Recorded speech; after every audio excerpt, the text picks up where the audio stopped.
Bien, finalmente acá tenemos un corte coronal, una visión posterior donde se está viendo la pared anterior del abdomen.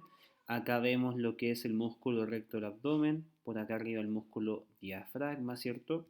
Acá abajo cerrando lo que es el piso pélvico y no se ve lo que es la columna lumbar porque nuevamente se hizo un corte coronal y la visión es desde posterior hacia anterior. Fíjense cómo acá yo veo el músculo recto del abdomen de un lado y del otro. Ahí está el ombligo. Y acá aparece lo que es la denominada línea arqueada. Tiene forma de arco. Ahí se ve. Y fíjense que la línea arqueada no es más que, en el fondo, el entrecruzamiento de las vainas de los rectos desde el momento en que pasaron a rodear tanto adelante como atrás a este recto del abdomen hasta el momento en el fondo en el que estas vainas o aponeurosis de los rectos van a pasar todas por delante.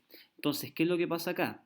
Sobre la altura de la línea arqueada vemos la aponeurosis, ¿cierto? De lo que es la vaina del recto, específicamente del transverso del abdomen y la hoja posterior del oblicuo interno. Bien, lo que pasa bajo o en un corte transversal bajo la línea arqueada vamos a ver que todas las aponeurosis, ya la del oblicuo externo que siempre pasó por anterior al recto del abdomen, la hoja anterior del oblicuo interno que también siempre pasó por anterior al recto del abdomen. Pero ¿qué es lo que pasa acá? La hoja posterior del oblicuo interno y el transverso del abdomen que antes o sobre la línea arqueada pasaban por atrás, ahora pasaron hacia adelante. Y por ende, el músculo recto del abdomen va a quedar en contacto con lo que es esta fascia que vemos acá, que es la fascia transversal. Y acá se está viendo cómo acá se ven sobre la línea arqueada la aponeurosis de los rectos que está pasando por detrás, pero luego estas se fueron hacia adelante del recto del abdomen dejándolo descubierto. Bien, entonces acá se puede ver aponeurosis del oblicuo externo pasó por delante, la del oblicuo interno se dividió, una por adelante, una por atrás, y una del transverso abdomen que siempre pasó por detrás. Esto es un corte sobre la línea arqueada, pero un corte bajo la línea arqueada, todas las aponeurosis o vainas de los rectos pasaron hacia adelante. Por ende, eso genera lo que conocemos como línea arqueada. Bien, dentro de lo que es pared posterior del abdomen, tenemos lo que es el eje posterior óseo, que está formado por las 5 vértebras lumbares, y también tenemos dos músculos que van a formar lo que es la pared posterior del abdomen. Bien, y ahí tenemos los músculos abdominales posteriores, que son estos dos que están acá. Pero ojo, hay que diferenciar los músculos de dorso con los músculos abdominales posteriores. Bien, si ampliamos la imagen, tenemos una vértebra lumbar y esta línea negra nos está marcando el límite de lo que es la pared posterior de abdomen con lo que es la musculatura de dorso. Entonces la flecha indica musculatura de dorso y a continuación la flecha indica la musculatura posterior de abdomen. Y si se fijan, el músculo son dos músculos posteriores de abdomen. Ya, obviamente son pares, tenemos al lado derecho y al lado izquierdo. Pero el músculo más medial de la pared posterior de abdomen va a ser el músculo psoas mayor, mientras que el músculo más lateral de la pared de abdomen va a ser el músculo cuadrado lumbar. Bien, entonces desde esta línea que va desde el proceso transverso hacia el lado, bien, vamos a dividir lo que son los músculos de la región de dorso hacia atrás con los músculos de la región posterior de esta cavidad abdominopélvica. Antes que se me olvide, en este corte transversal es sumamente importante y necesario mencionarle que existen tres grandes pliegues umbilicales. Uno que es el pliegue umbilical mediano, donde está el uraco, básicamente. El pliegue umbilical medial, que lo tenemos a ambos lados, ya donde están las arterias umbilicales obliterados. Y acá nos alcanza a ver lo que es el pliegue umbilical lateral, donde pasan los vasos epigástricos inferiores. Vamos a ver si en esta imagen lo tenemos. Acá en esta imagen se ve mucho mejor. tengo un pliegue umbilical medio o mediano que está en la línea media o el uraco.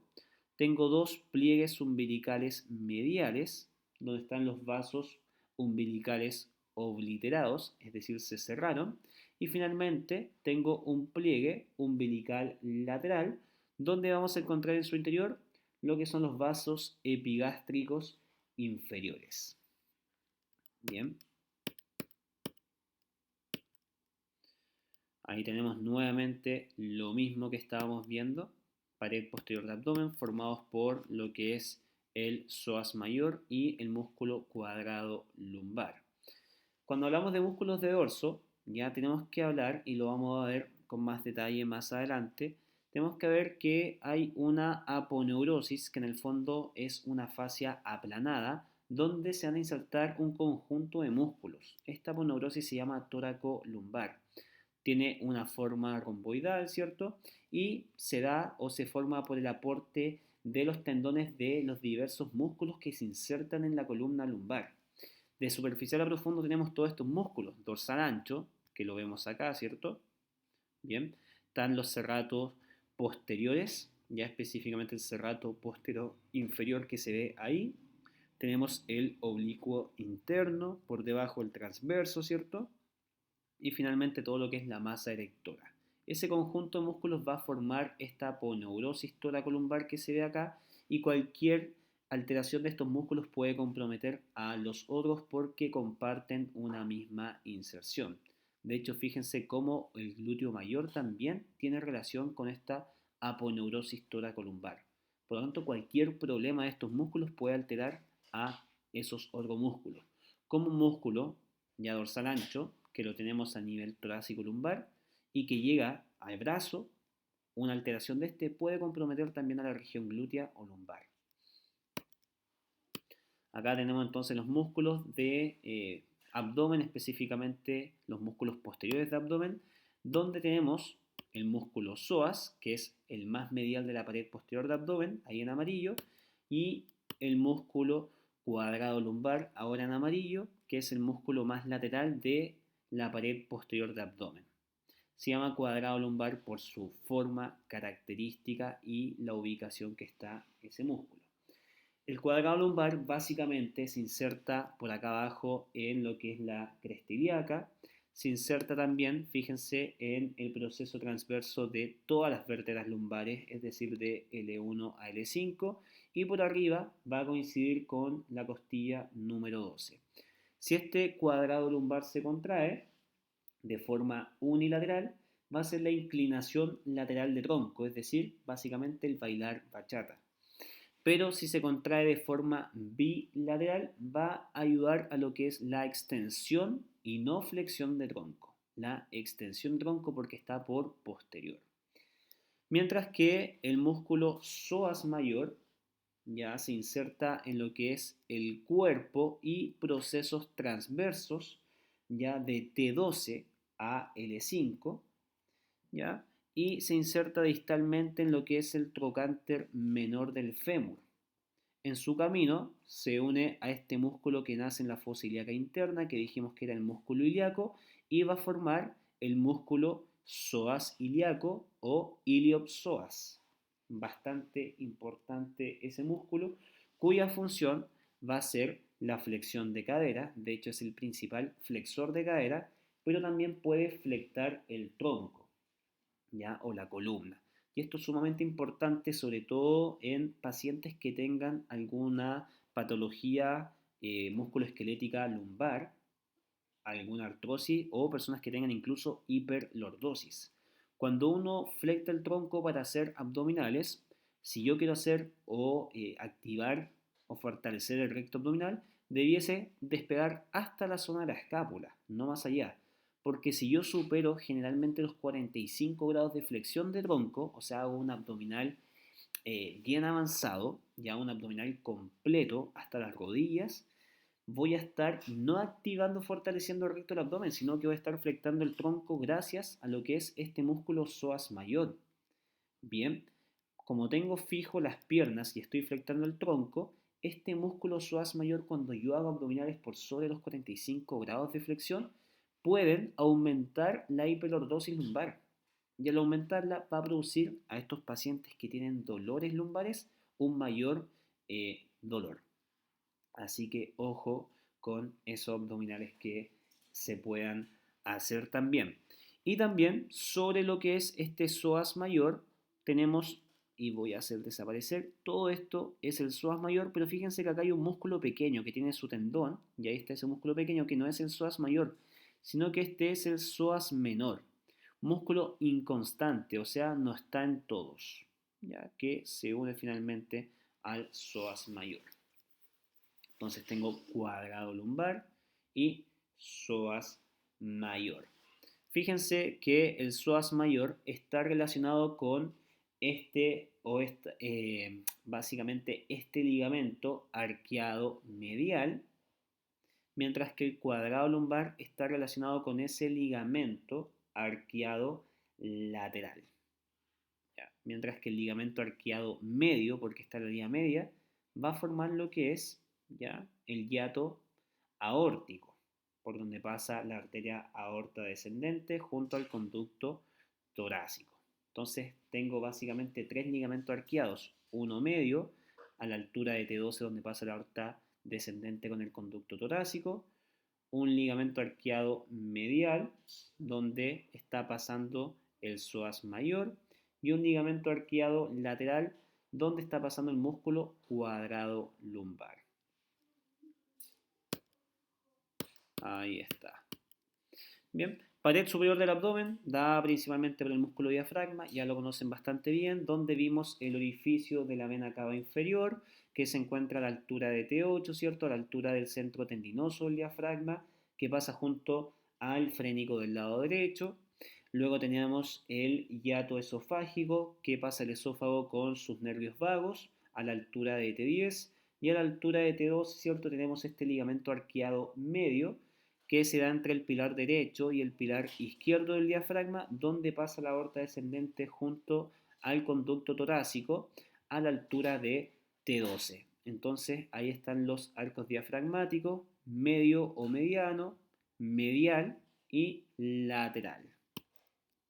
Los ligamentos arqueados o arcos diafragmáticos, tal cual como se ven en la imagen.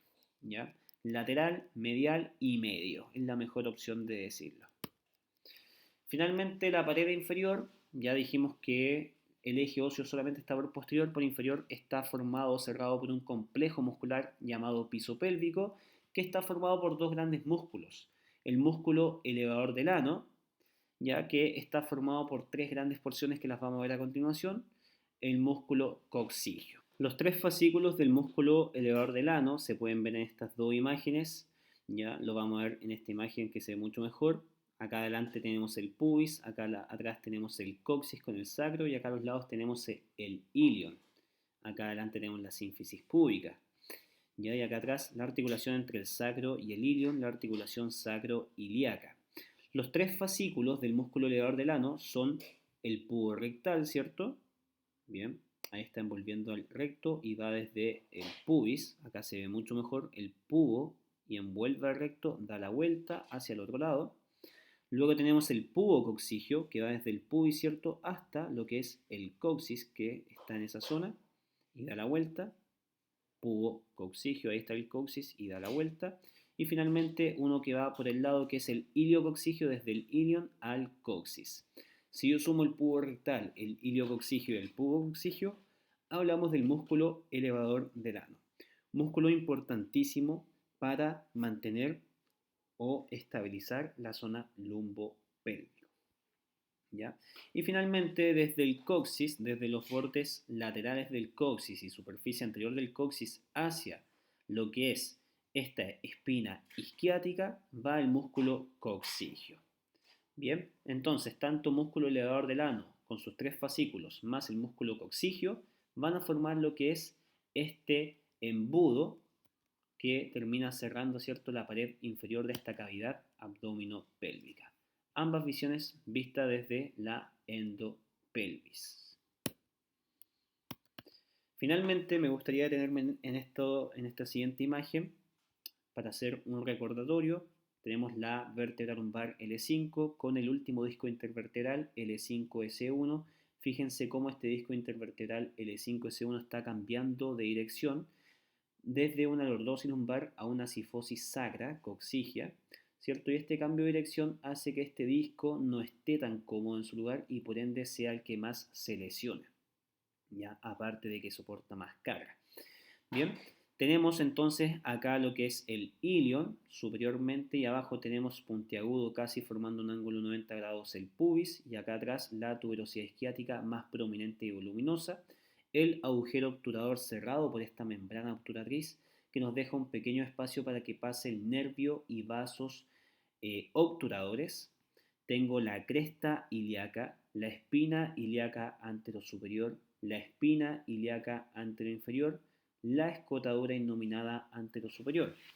En la espina ilíaca anterosuperior se inserta el ligamento inguinal hasta lo que era el tubérculo púbico, ¿cierto? Y por acá abajo, ¿cierto? Pasaban todo lo que eran músculos, vasos sanguíneos y ganglios desde esta cavidad abdominopélvica hacia el miembro inferior.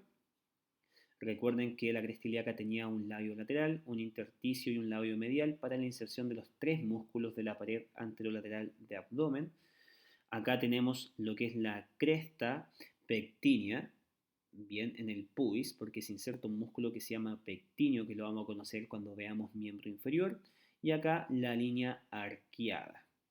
Bien, espina ilíaca posterior-superior que se ve ahí un poquito, y importancia, espina ilíaca anterosuperior se insertan importantes músculos, ya sea de la región anterolateral de abdomen, como lo era el transverso, oblicuo interno y oblicuo externo, pero también se insertan dos músculos importantísimos que los vamos a ver en miembro superior, como en miembro inferior, perdón, como lo son el sartorio y el tensor de la fascia lata.